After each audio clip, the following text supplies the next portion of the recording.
Meaning of haulage. Haulage. Haulage.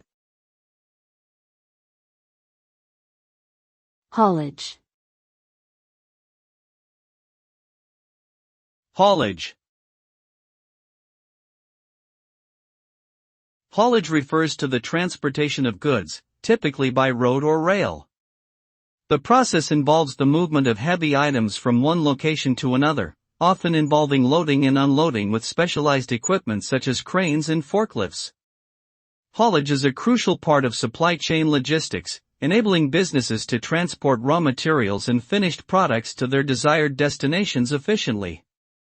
It also plays a critical role in economies worldwide by facilitating the movement of goods across regions and supporting economic growth. In summary, haulage is the backbone of modern commerce, and its importance cannot be overstated.